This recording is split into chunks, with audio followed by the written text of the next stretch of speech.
인생은 배움의 연속이라는 말이 있습니다. 그만큼 인생을 살면서 우리는 배움을 멈추지 않고 계속해서 배워야 될 것 같습니다. 그러면 우리가 어려서부터 가장 많이 배우는 것은 무엇일까요? 우리가 배우는데 가장 많이 투자하는 것은 무엇일까요? 여러분들은 무엇이라고 생각합니까? 여러분들이 가장 많이 투자한 배움, 무엇을 배우기 위해서 가장 많이 투자하고 있습니까? 우리가 아마 배우기 위해서 가장 많이 투자하는 것 중에 하나는 뭐냐면 언어가 아닐까 싶어요. 우리는 태어나자마자 엄마 아빠라는 말을 배웁니다. 이 말을 가리키기 위해서 부모들은 수천 번 수만 번 아이에게 말을 가리키죠.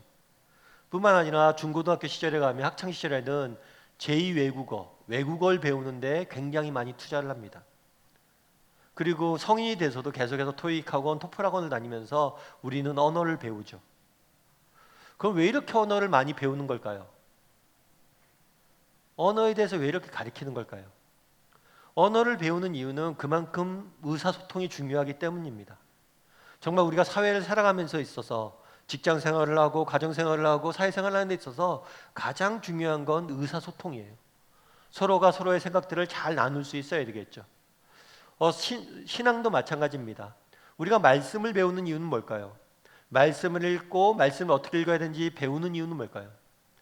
그것은 그만큼 하나님과 의사소통을 잘하기 위해서겠죠. 하나님께서 내게 무슨 말씀을 하시는지 이해하고 또 하나님께 우리의 구할 것을 구하고 그러기 위해서 우리는 말씀과 기도를 배우는 거죠. 그만큼 소통은 중요합니다. 오늘은 이 언어에 대해서 한번 배워보고자 합니다.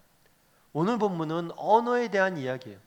특별히 왜 언어가 이렇게 다양하게 되었는지 그 배경에 대해서 배우게 됩니다. 오늘날 이 세상에 존재하는 언어는 약 5천 개에서 한 7천 개 정도 된다고 그래요. 그 중에서 가장 많은 인구가 사용하는 언어는 중국어라고 합니다. 중국 사람들이 그만큼 많기 때문이죠. 근데 가장 많은 나라에 사용하는 단어는 영어라고 그래요. 영어는 99개국 이상에서 영어를 사용하고 있습니다. 그럼 한국어는 얼마나 많은 사람들이 사용하고 있을까요? 한국어는 전 세계 13위라고 합니다. 그만큼 많은 인구들이 사용하죠. 불어 같은 경우가 14위예요. 그러니까 프랑스어보다 한국어를 사용하는 인구가 더 많습니다. 그만큼 이 세상에 많은 언어들이 있어요. 그러면 이 언어들이 탄생하게 된 배경에 뭐가 있냐는 거죠. 그들의 배경을 다루고 있는 게 오늘 본문입니다. 저는 오늘 이 언어의 배경에 대해서 좀 여러분과 다루길 원합니다. 이를 통해서 우리가 배울 수 있는 점 무엇인지, 하나님께서 우리에게 가르쳐주고자 했던 점들은 무엇인지에 대해서 여러분과 좀 나눠보고자 합니다. 첫 번째 살펴보길 원하는 것은 흩어짐을 면하자라는 표현이에요. 우리 1절과 2절 말씀 같이 한번 읽어봤으면 좋겠습니다. 1절과 2절 말씀 같이 읽겠습니다. 온 땅의 언어가 하나요 말이 하나였더라. 이에 그들이 동방으로 옮기다가 신할 평화를 만나 거기 거류하며. 이 당시 노아의 홍수 이후에 바벨탑을 만들기 직전까지는 어땠다고 표현하냐면 온 땅의 언어가 하나요 말이 하나였다. 한 가지 언어를 사용하고 있다고 이야기를 합니다. 한 가지 언어를 사용하고 있다면 편하겠죠. 사실 우리가 외국에 나가서 여행을 할 때 제일 불편한 게 언어거든요. 정말 같은 말을 쓰고 있다면 얼마나 의사소통이 쉬울까요? 의사소통이 쉬웠고 이로 인해서 불편한 점이 없었고 하나의 온전한 연합체를 이루고 있음을 오늘 본문을 통해서 우리는 알 수가 있어요. 당시에는 모든 사람들이 한 가지 언어를 써서 의사소통에 불편이 없었고 하나 된 공동체를 누리고 있었습니다. 사실 하나 되었다는 건 나쁜 게 아니에요. 성경은 늘 하나 되라고 이야기를 합니다. 그리고 언젠가 우리가 천국에 갈 거예요. 그 천국에 가도 우리는 한 가지 언어를 쓸 것이고 우리는 완벽한 의사소통을 하게 될 것이다라고 성경은 말하고 있습니다. 이것은 결코 나쁜 것이 아니에요. 그런데 이 사람들이 어떻게 기록되어 있냐면 하나 되었을 뿐만 아니라 그들이 어떻게 했다고 되어 있어요? 동방으로 옮기다가 시날 평야를 만나서 거주했다라고 되어 있어요. 이 시날 평지는 아마 지금의 메소포타미아 지역인 것 같아요. 아라비아 반도 지역. 그 반도 지역의 사람들이 머물렀던 것 같아요. 그런데 여기서 조금 우리가 주목해야 될 표현은 동쪽으로 갔다는 표현이에요. 성경에서 창세기에서 특별히 동쪽으로 가다는 것은 좋은 표현 아니에요. 보통은 동쪽으로 가는 사람들은 어떤 사람이냐면 분리된 자, 쫓겨난 자들이 가는 곳이 동쪽이었어요. 그래서 동쪽으로 간다는 것은 하나님의 축복과는 멀어진다는 의미예요. 그러면 이 사람들이 동쪽으로 가서 시날 평야에 머물렀는데 거기서 실제로 어떤 일이 있었냐는 거죠. 우리 3절과 4절 말씀을 같이 한번 읽어보았으면 좋겠습니다. 같이 읽겠습니다. 서로 말하되 자 벽돌을 만들어 견고히 굽자 하고 이에 벽돌로 돌을 대신하며 역청으로 진흙을 대신하고 또 말하되 자 성읍과 탑을 건설하여 그 탑 꼭대기를 하늘에 닿게 하여 우리 이름을 내고 온 지면에 흩어짐을 면하자 하였더니, 이 사람들이 시날 평야에 가서 한 마음을 한 것이 있어요. 하나된 마음을 한 것이 있어요. 그건 뭐냐면 탑과 성읍을 만들었습니다. 그렇다면 이 사람들이 왜 탑과 성읍을 만들었냐는 거예요. 성읍과 탑을 쌓았어요. 진흙을 가지고 벽돌을 만들고. 그럼 이 사람들이 왜 탑과 성읍을 만들었냐는 거예요. 그 탑과 성읍을 만든 이유에 대해서 오늘 본문은 4절에 간단히 설명합니다. 뭐라고 되어 있냐면 그 탑 꼭대기를 하늘에 닿게 하여 우리의 이름을 내고 온 지면에 흩어짐을 면하자 하였더니, 두 가지를 얘기를 해요. 첫 번째는 뭐냐면 이름을 내자. 우리 이름 좀 내자. 탑을 높게 지어서 정말 우리 이름이 얼마나 우리가 위대한지 이름을 내자 라고 이야기를 해요. 특별히 탑을 높게 쌓는데 어떻게 쌓냐고 그러면 하늘에 닿게 쌓자라고 이야기해요. 하늘에 닿게 쌓자. 그 당시에 하늘은 어떤 곳이냐면 그냥 물리적인 공간으로서 하늘도 있지만 하나님이 거하시는 곳, 하나님이 있는 곳이라는 의미도 있어요. 그래서 탑을 하늘까지 쌓자는 건 뭐냐면 우리가 하나님처럼 높아지자, 아니 우리가 하나님처럼 되자 라는 동기로 탑을 쌓은 거예요. 그러니까 처음에 아담이 선악과를 따먹은 동기도 그거였죠. 우리가 눈이 밝아져 하나님처럼 되자. 하나님처럼 되기 위해서, 하나님처럼 높아지기 위해서 탑을 쌓았어요. 뿐만 아니라 탑을 쌓았는데 우리 이름을 내기 위해서, 하나님처럼 높아져서 우리의 이름을 내기 위해서, 하나님처럼 되기 위해서 탑도 쌓았는데 또 뭐라고 됐냐면 온 지면에 흩어짐을 면하자. 탑을 쌓고 그 탑이 보이는 곳에 모여 살자. 우리도 잠실에 제2롯데타워가 있잖아요. 제2롯데타워는 멀리서도 보입니다. 경기도에서도 보이죠. 그러니까 그 탑을 쌓고 그 탑이 보이는 곳에 동그랗게 모여 살자는 거예요. 흩어짐을 면하자는 거죠. 이 두 가지 동기예요. 그런데 재밌는 거는 이 두 가지가 전혀 다른 거란 거죠. 탑을 높이 쌓자. 첫 번째 동기는 뭐예요? 교만이에요. 하나님처럼 높아지려는 거예요. 두 번째 동기는 뭐예요? 흩어짐을 면하자. 우리가 헤어지지 말자. 헤어지면 우리 죽을지 몰라. 헤어지지 말자라고 이야기한 거, 흩어짐을 면하자라고 이야기한 건 뭐냐면 동기가 두려움이에요. 교만과 두려움. 바벨탑을 쌓은 두 가지 동기는 뭐냐면 교만과 두려움이에요. 그런데 재밌는 건 교만과 두려움은 전혀 다른 모습이란 거죠. 그런데 왜 교만과 두려움을 그럼 함께 언급하냐는 거예요. 이 교만과 두려움은 결국에는 같은 뿌리에서 나온 두 가지 모습이에요. 교만한 사람들, 여러분 주변에 교만한 사람들을 둘러보십시오. 내가 돈이 많다 자랑하는 사람들 있죠. 늘 만나면 돈을 자랑하고 돈이 권력인 줄 알고 돈만 갖고 교만해져서 막 함부로 하는 사람들이 있죠. 그런데 그 사람들의 내면에 무엇이 있습니까? 두려움이 있습니다. 어떤 두려움이 있어요? 이 돈이 없다면 내 존재 가치와 내 정체성과 내 가치가 사라질까라는 두려움이 있어요. 왜 돈 많은 걸 자랑합니까? 자랑할 게 그거밖에 없는 거예요. 돈이 없다면 내 인생의 가치가 무시될까 봐 두려운 거예요. 왜 돈 많다고 목에 힘을 줍니까? 돈이 사라지면 자신의 인생이 사라질 거라는 두려움이 있기 때문에. 결국에 교만한 사람들 자세히 보십시오. 그 내면에는 뭐가 있는 거예요? 두려움이 있는 거예요. 두려움.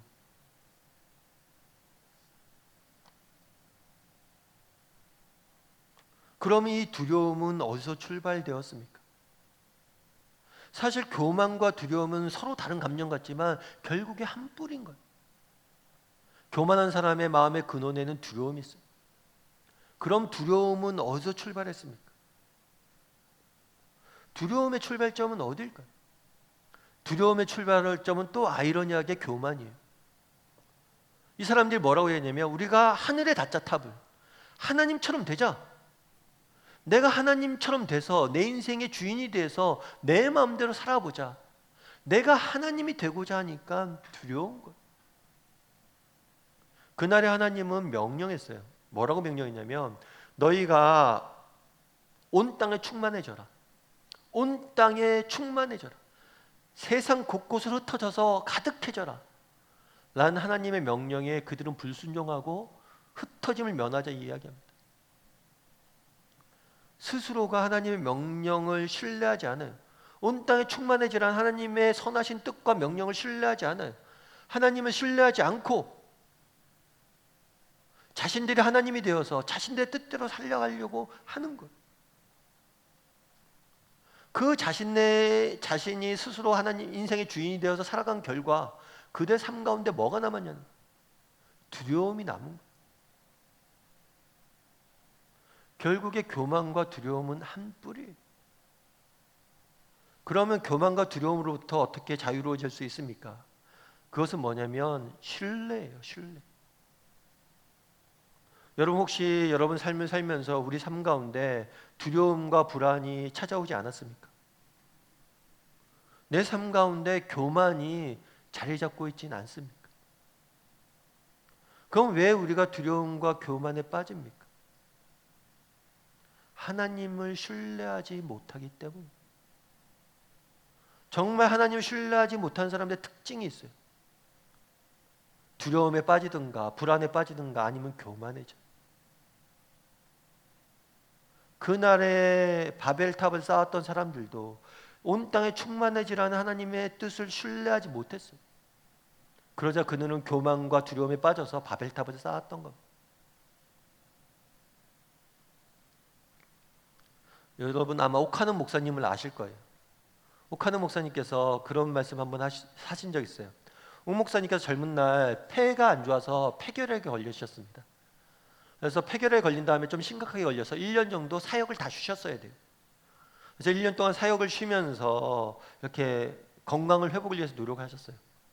그래서 투병 생활 한 1년 정도 했는데 1년 정도 끝난 다음에 의사 선생님이 그런 얘기를 했대요.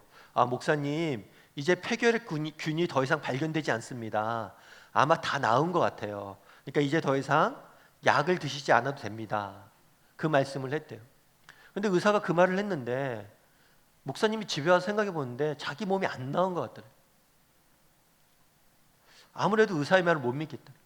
그래서 한 일이 뭐냐면 남은 폐결핵 약을 계속 먹은 거예요. 그런데 이 폐결핵 약이 굉장히 독하거든요. 독한 약을 계속 먹은 거예요. 뭐 때문에? 의사를 신뢰하지 못하기 때문에. 그러면서 그때 많은 걸 깨달았대요. 우리 인간의 모습이 그렇다는 거예요. 정말 하나님을 신뢰하지 못하기 때문에 무엇을 하는 겁니까? 그 쓴 약을 먹는 거예요. 정말 하나님을 신뢰하지 못하기 때문에 무엇을 합니까? 두려움에 빠지는 거예요. 두려움에 빠지니까 어떻게 됩니까? 반대급부로 교만해지는 거예요.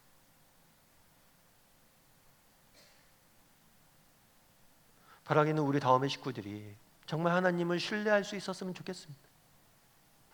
정말 하나님을 신뢰함으로 내 삶에 드리워져 있는 두려움과 불안과 교만의 늪으로부터 자유로워질 줄 아는 우리 다음의 식구들이 되기를 주님의 이름으로 소원합니다. 두 번째로 우리가 살펴보길 원하는 것은 우리가 내려가서예요. 우리 6절과 7절 말씀 한번 같이 읽어보도록 하겠습니다. 같이 읽겠습니다. 여호와께서 이르시되 이 무리가 한 족속이요 언어도 하나이므로 이같이 시작하였으니 이후로는 그 하고자 하는 일을 막을 수 없으리로다. 자, 우리가 내려가서 거기서 그들의 언어를 혼잡하게 하여 그들이 서로 알아듣지 못하게 하자 하시고. 하나님 말씀하시죠. 아, 이제 인간이 하는 일을 도저히 막을 수 없다. 이거는 내가 할 수 없다는 무능의 표현이 아니에요. 이거는 인간의 영적인 상태를 진단한 거예요. 뭐냐면 하나님께서 끊임없이 인간에게 기회를 주십니다. 야, 이렇게 해라, 저렇게 해라, 저렇게 해라. 그리고 하나님이 말씀하세요. 야, 너희가 온 땅에 충만해져라. 내가 축복해 줄게. 내가 너희를 도울게. 온 땅에 충만해져. 그런데 하나님 말씀에 불순종하는 거예요. 정말 하는 일마다 하나님을 거역하는 거예요. 계속해서 하나님은 기회를 주는데 인간은 불순종합니다. 그 모습을 보고 하나님이 안타까워서 이야기하는 거예요. 야, 저희 저렇게 말로 해서는 안 되겠다. 정말 말을 했는데 말로 해서는 안 되겠다. 그래서 하신 일이 뭐예요? 이제 내려가서 그들의 언어를 혼잡하게 하자. 언어를 혼잡하게 해서 그들을 흩어지게 하자, 이렇게 말씀하신 거죠. 그런데 재밌는 표현은 뭐냐면 내려가다라는 표현. 내려가서 언어를 혼잡하게 하자 이야기를 해요. 그리고 그 앞절에는 뭐라고 되어 있냐면 우리가 내려가서 그들을 보자라고 이야기해요. 왜 내려가서라는 표현을 썼을까요? 하나님은 전능하신 분이십니다. 하나님은 온 땅에 충만하신 분이세요. 하나님은 하늘에 있을 뿐만 아니라 이 땅에도 계세요. 굳이 내려오실 필요가 없어요. 내려와서 이 일을 행하지 않아도 하늘에서도 이 일을 행할 수 있어요. 그런데 왜 내려가자, 내려가서라는 표현을 썼냐는 거예요. 이 표현은 의도적으로 쓴 거예요. 의도적으로 썼는데 왜 의도적으로 썼냐? 인간이 얼마나 연약한 존재인지를 보여주기 위해서 의도적으로 이 표현을 쓴 거예요. 인간은 무슨 생각을 했습니까? 야, 우리 탑을 쌓자. 하늘에 닿을 정도로 높은 탑을 쌓자. 한번 끝까지 가보자. 그래서 인간이 탑을 쌓았어요. 그런데 하나님 보시기엔 그 탑이 어때요? 인간이 아무리 높게 아무리 노력을 들어 쌓아도 하나님 보시기엔 내려오셔서 간신히 살펴봐야지만 볼 수 있을 정도로 그 탑은 작은 것이라는 거예요. 하느님이 내려오셔야지만 결국 확인할 수 있을 만큼 그 탑은 작은 것이라는 걸 보여주는 거예요. 달리 이야기하면 인간이 얼마나 연약하고 인간이 얼마나 보잘것없는 존재인지를 보여주기 위해서 쓴 거예요. 탑을 쌓은 인간의 노력이 대단하다고 여겼고 탑을 보면서 그 위용이 대단하다고 느꼈지만 하나님 보시기에는 아무것도 아니에요. 인간은 그만큼 연약하고 부족한 존재임을 보여준 것. 왜 내려가서라는 표현을 썼습니까? 인간이 하나님 앞에서 겸손해져야 된다는 거예요. 여러분, 손자병법을 아시죠? 손자병법에 보면 그런 얘기가 있어요. 손자라는 사람이 전쟁에 있어서 전투와 전술에 대해서 많이 쓴 거예요. 근데 손자병법에 보면 그런 얘기가 있어요. 지피지기면 백전불태다. 많은 사람들이 지피지기면 백전백승이다 그러는데 이건 아니에요. 왜냐하면 나를 알고 적을 안다고 늘 승리할 수 있는 거 아니에요. 대신에 백전불태다. 100번을 싸워도 위태로운 상황은 안 생긴다는 거예요. 어려움에 처할 상황들은 안 생긴다는 거예요. 그만큼 중요한다는 거죠. 뭐가 중요해요? 지피지기. 나를 알고 다른 사람을 아는 것. 자신의 한계를 알고 자신이 누구인지를 아는 것은 그만큼 중요합니다. 많은 사람들이 그런 얘기를 해요. 겸손해져라. 인간이 연약한 존재이다. 그런 얘기를 우리가 교회에서 많이 하니까 기독교인들은 맨날 겸손해지라고 그러고 인간 나약한 존재라고 그러고 인간 죄인이라고 그러는데 인간을 너무 나약하게 만드는 거 아니냐라고 반론을 제기해요. 그런데 겸손과 나약함은 다른 거예요. 자신을 아는 것, 내가 얼마나 연약한 존재를 아는 것은 나약함과 다른 거예요. 오히려 그것은 강함이에요. 자기를 아는 게 그만큼 중요하다는 거예요.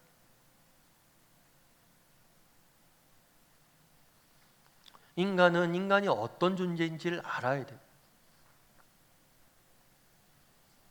폴 트립이라는 목사님이 계세요.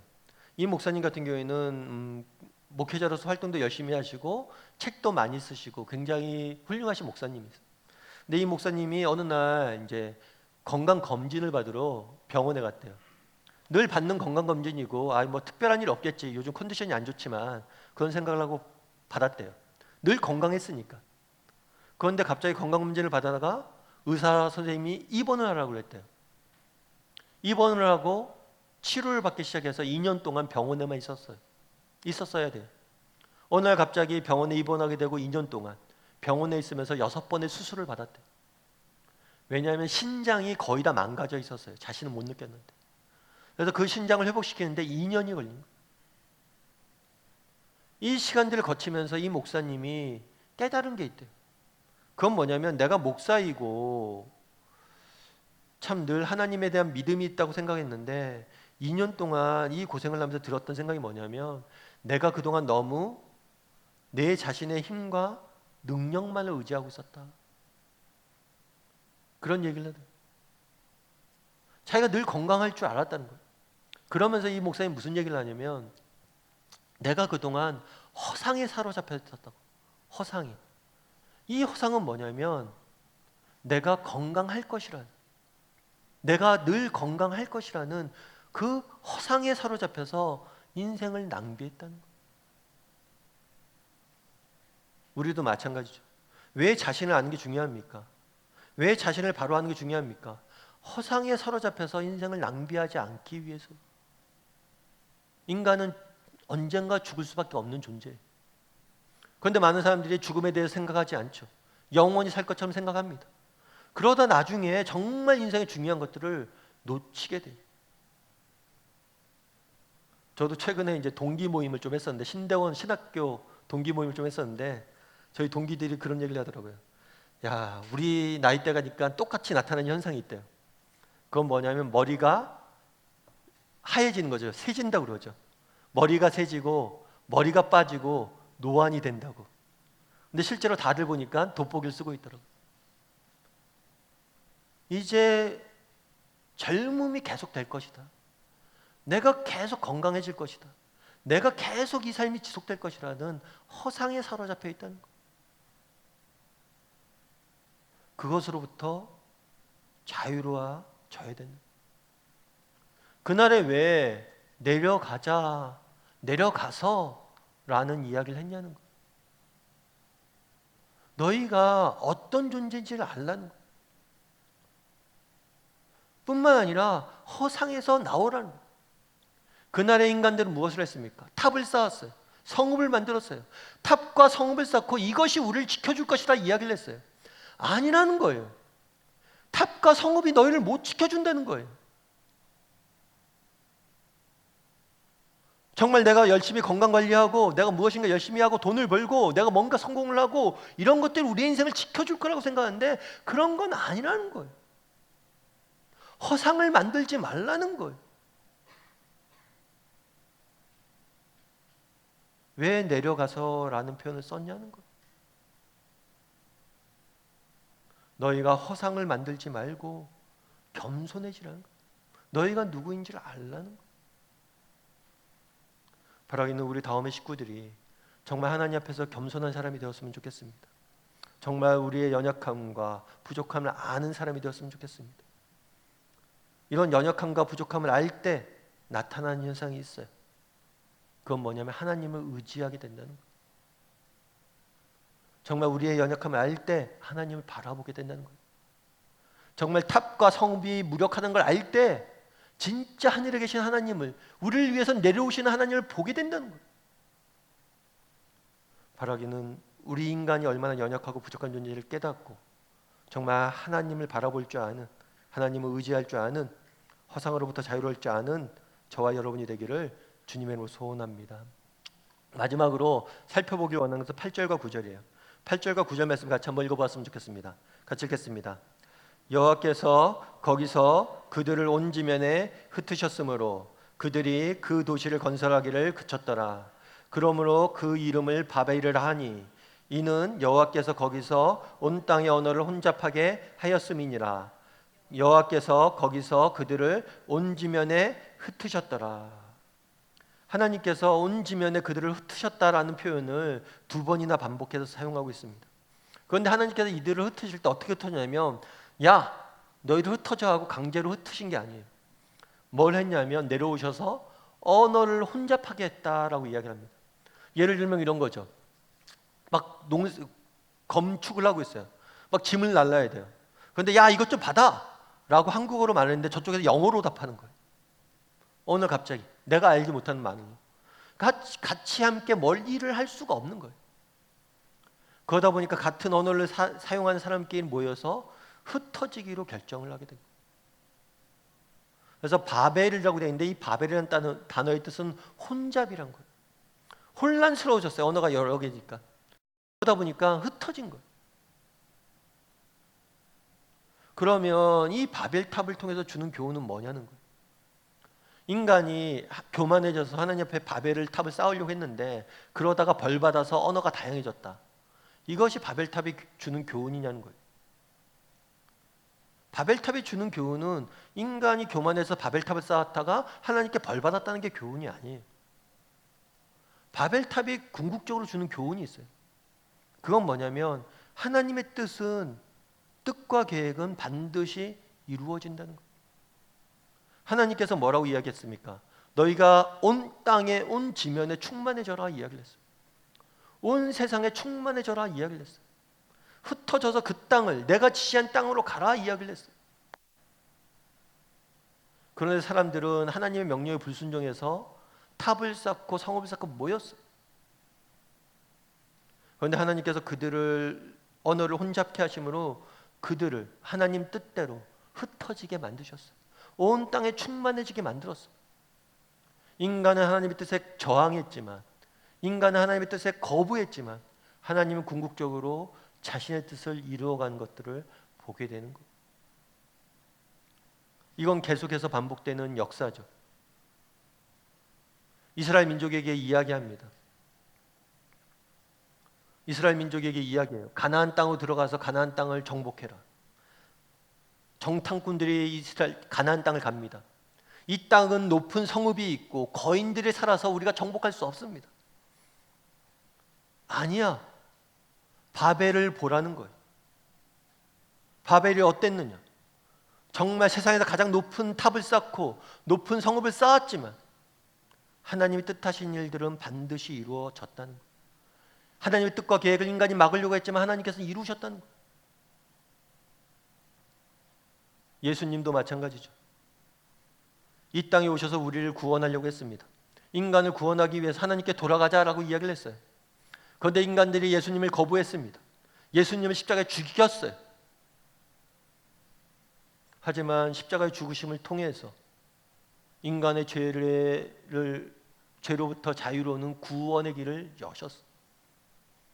제자들도 마찬가지죠. 제자들에게 명령합니다. 그날에 아담에게 명령했던 것처럼, 그날에 노아에게 명령했던 것처럼, 온 세상에 충만하라 이야기하셨던 것처럼 너희는 땅끝까지 가서 내 증인이 되라.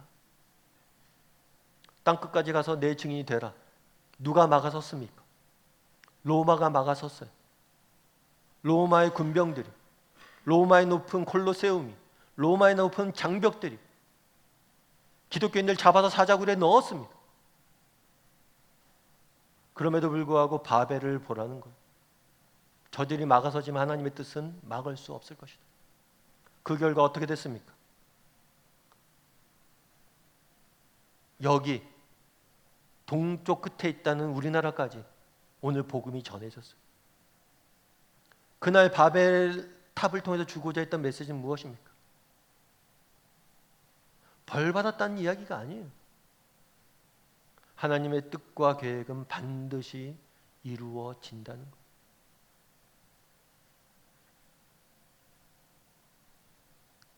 예전에 한번 제가 말씀드린 적이 있는 것 같은데 젠 브리커라는 분이 계세요. 이분은 특징이 뭐냐면 태어날 때부터 두 다리가 없었어요. 두 다리 없이 태어난 거예요.